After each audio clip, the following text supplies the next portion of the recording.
একজন cricket fan হয়, মানে হার্ডকোর ক্রিকেট ফ্যান হয়, আজকে ভারত ইংল্যান্ডের চতুর্থ টেস্ট যেভাবে ড্র হলো সেই বিষয়ে কিছু না বললে মানে থাকা যাচ্ছিল না শান্তভাবে।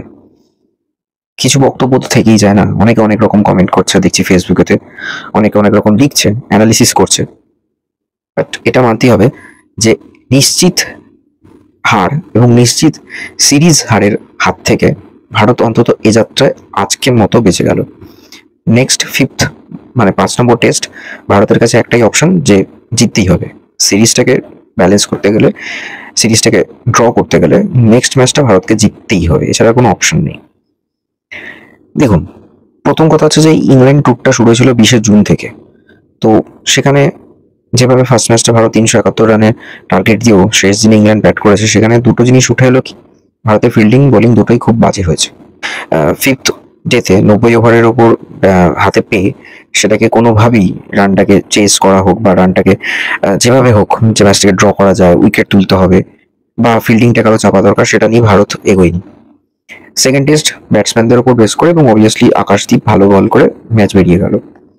থার্ড টেস্ট কি হলো, থার্ড টেস্টে মানে 22 রানে যেভাবে ম্যাচটা হারলো, আমার কোথাও মনে হয় যশস্বী জয়সওয়ালকে নিয়ে একটু একটু স্ট্র্যাটেজিক্যালি তাকে একটু একটু কড়া শাসনে রাখতে হবে, যে যেভাবে খেলছে সেভাবে খেললে হবে না।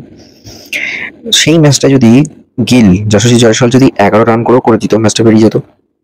ওইটাই টার্নিং পয়েন্ট হয়ে গেছে ভারতের। ফোর্থ টেস্টে ভারতের বডি ল্যাঙ্গুয়েজটা কিন্তু অনেক ব্যাক এন্ডে ছিল এবং যেভাবে 358 রান করেছিল, আমি তো ভেবেছিলাম হয়তো 300 হবে না, 358 হলো। তারপর ইংল্যান্ড একটা পাহাড় প্রমাণ রান করলো 669।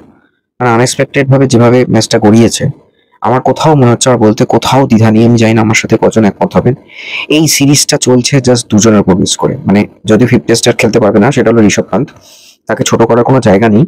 যেভাবে ঋষভ পান্ত আজকে ভাঙা পা নিয়েও খেলেছে, সেটা হ্যাটস অফ।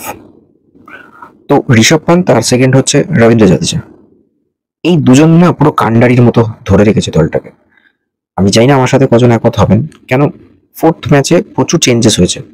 সেখানে ওয়াশিংটন সুন্দর মানছি 103 করে দিয়েছে, গিল নয় আবার 100 করেছে, সবই ঠিক আছে, গিলের তো কাজই ব্যাট করা ভাই, কিন্তু একটা ফুল ফ্লেজে অলরাউন্ডার হিসেবে একমাত্র খেলছে রবীন্দ্র জাদেজা। এছাড়া আমার মনে হয় না আর কেউ ভারতীয় দলে সেভাবে নিজের সেই দাপটটা দেখাতে পারছে। কয়েকটা কথা না বলে পারছি না যে ফোর্থ টেস্টে 11 জন প্লেয়ারের মধ্যে 5 জন ছিল স্পেশালিস্ট ব্যাটার, আর 6 জন প্লেয়ার রয়েছে, তার মধ্যে 3 জন ছিল বোলার অলরাউন্ডার।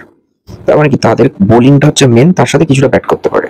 কিন্তু আগে কি ছিল, ব্যাটিং অলরাউন্ডার, তার মানে ব্যাটিং তার সাথে কিছুটা বল করতে পারে। এখন দেখতে পাচ্ছি যে এই মুহূর্তে ভারতের বোলিং অলরাউন্ডারই বেশি, ব্যাটিং অলরাউন্ডার কম। মানে শার্দুল ঠাকুরকে অ্যাজ এ বোলিং অলরাউন্ডার হিসেবে প্রেজেন্ট করা, 211 রানের একটা পিছিয়ে থেকে সেখানে 0 রানে 2 উইকেট পড়ে গেছিল ফোর্থ ডেতে। যশস্বী জয়সওয়াল এবং তার সাথে সাই সুদর্শন যেভাবে আউট হয়েছে, কিছু বলার নেই। মানে মনে হচ্ছে ওরা ইংল্যান্ডে ঘুরতে এসছে, তার সাথে খেলছে, খেলার সাথে ঘোরাটা না। মেন ওদের জন্য ফোকাসই ছিল আমরা ইংল্যান্ড ঘুরতে এসেছি, ইংল্যান্ডটাকে এক্সপ্লোর করবো, তার সাথে আমরা খেলছি, এরকম ভাবনা চিন্তা নিয়ে যেন ওরা গেছে। দায়বদ্ধতার ভীষণ অভাব দেখলাম, ক্যাচ ফেলে দিচ্ছে, দা বের করছে, কোনো ব্যাপার না। তো এই মুহূর্তে আমার মনে হয় নেক্সট যে 5th নম্বর ম্যাচটা আছে, আপাতত এই মুহূর্তে যদি আমি এই ইংল্যান্ড সিরিজটা নিয়েও যদি ভাবি, তাহলে এখানে আমি মনে করি যশস্বী জয়সওয়ালকে আরো রেসপন্সিবল হতে হবে, সাই সুদর্শনকেও রেসপন্সিবল হতে হবে। অ্যাটলিস্ট এরা যদি 50 রান করেও করে দেয় দুটো ইনিংসে, তাহলে অনেকটা রান উঠে আসে। এরা রানই করতে পারছে না, এটা করলে হবে না। ইম্প্যাক্টলি যদি আমি দেখি, কম বেশি অ্যাভারেজ যদি প্রত্যেকটা প্লেয়ার যদি 50-60 রান করে বের করে দিতে পারে, তাহলে 300-400 রান উঠে আসে এক একটা মানে ইনিংস থেকে, আরামসে উঠে আসে। কেন, পার্টনারশিপ বিল্ড আপ হবে। তো ক্রিকেটটাকে সেশন বাই সেশন ধরে খেলতে হবে, হুটপাট করলে হবে না। পার্সেন্টেজ রেশিওতে যদি দেখা যায়, যে ম্যাচগুলোতে বুমরা খেলে না, আমি জানি না এখানে মানে কি ফ্যাক্টর কাজ করছে আমি জানি না, বাট বুমরা বাদেও কিন্তু ভারত ভালো পারফর্ম করে। এমনিতেই সিরিজের কথা ছিল যে বুমরা 3টে ম্যাচ খেলবে, 2টো ম্যাচ অফ নেবে, একটা ম্যাচ অফ নিয়ে নিয়েছে, সেটা জিতে গেছে। আমার মন বলছে নেক্সট ম্যাচটা যদি বুমরা অফ করে, ভারত ম্যাচটা জিতে যাবে। আমার মন বলছে ভারত জিতে যাবে, তাহলে সিরিজটা অ্যাটলিস্ট ড্র হয়ে যাবে। নেক্সট ম্যাচটা আছে খুব সম্ভবত ওভালে আছে, আই থিঙ্ক লন্ডন ওভালে রয়েছে। তো ওই ম্যাচটা যেভাবে ভারতকে জিততেই হবে, এবং এটাই শেষ ম্যাচ। খেলে বাবা তুই ভারতে আয়, তারপর তো বিসিসিআই অ্যানালিসিস করতে বসবে। গৌতম গম্ভীরকে নিয়ে একটু ভাবনা চিন্তা করার দরকার আছে। অনেক তো সময় দেওয়া হলো গৌতম গম্ভীরকে, প্রায় 1 বছর হয়ে গেল। তবে সামনের দিকে ডাব্লিউটিসি নিয়ে ভাবা যাবে। স্টে টিউন অন মাউ স্টোরিজ। ভিডিওটা কেমন লাগলো অবশ্যই জানাবেন, আর পারলে চ্যানেলটা সাবস্ক্রাইব করুন, দেখতে থাকুন চ্যানেল বাকি ভিডিও।